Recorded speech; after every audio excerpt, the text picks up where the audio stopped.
which is a cycleway that extends from Northcote Road, it's up to O'Neill Road, and it crosses O'Neill Road onto Queen Street and travels down to Northcote Wharf to this location.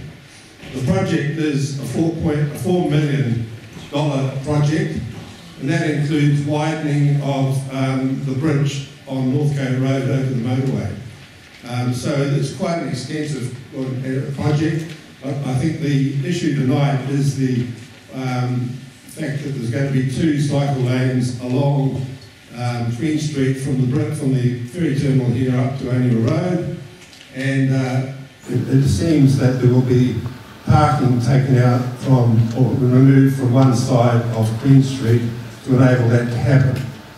Jonathan Coleman's here tonight, and he's campaign trail. Good evening, everybody. I just want to, keep it pretty brief and just focus on the path ahead. But what I can say is, I've never seen an issue in the local area that has galvanised people right across a range of views, whether you're left or right. Actually, whether you're pro or anti-sky path, or pro or anti-cycling, or have more moderate views than this particular issue has. So look, I sent out a letter last week to 1,100 people in the local area, just putting out, why I think of this. And essentially, I'm pretty moderate on this. I mean, I cycle myself, but I think this plan lacks a lot of common sense, in the sense that there's no Auckland Council strategic overview and sequencing of a series of events here. So I don't think there's any point in progressing the Northcote Point section of this until we know whether Sky Path will go ahead or not. And it hasn't even got a consent yet. So that's the first thing.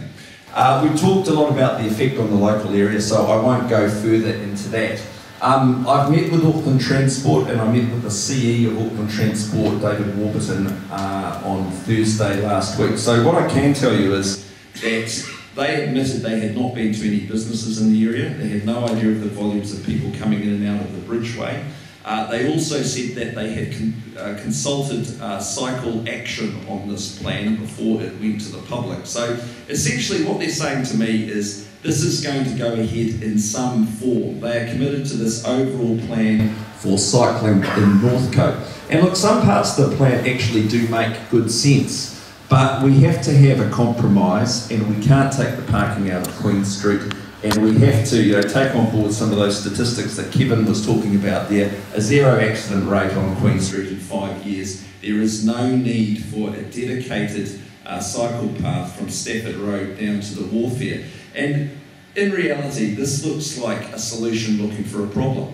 So what Auckland Transport have actually committed to is they will come and address a local residents meeting. That's the will of this meeting. There's been quite a bit of confusion about that, but they will actually come and do that, and the CE, David Warburton, has given me that undertaking. So if you want to go through this all again, they will. But look, what the Kaupāriki local board has done, they have organised a meeting on Wednesday the 25th, so that's next Wednesday. They've done it down at Onopoto Primary School, and it's going to be another drop-in meeting, which I don't think actually fulfills the local community's requirements. And I've told the CE that, look, we really need Auckland Transport to front up to the community and tell people what this is all about, and actually get a real sense of how people feel in this community, regardless of their views on a wide range of subjects. So, I don't know who is the key contact person here, George, but they have said they will do that.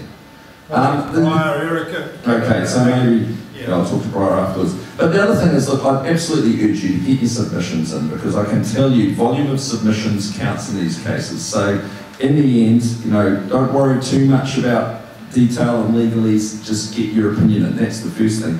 The other thing is, I think people should be writing to the North Shore Times and writing to the Herald, because frankly, it's the old squeaky gate will get oiled in this case. So you need to make your views on that, on this known. That is vitally important.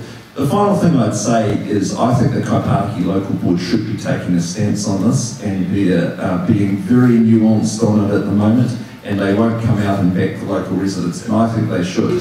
My view is that parts of the cycle route are good, but frankly the Queen Street section does not make sense Some of the other sections don't make sense either. There'll be a massive effect on Northcote Primary School. There's a way ahead which is compromised. You know, as someone's just said, we could have a cycle lane, a cycle path, just by painting a strip of green on the footpath here for kids to cycle on. It's perfectly safe ground. I just want to say thanks to the Wolf for allowing us to, I mean, they've done a great job.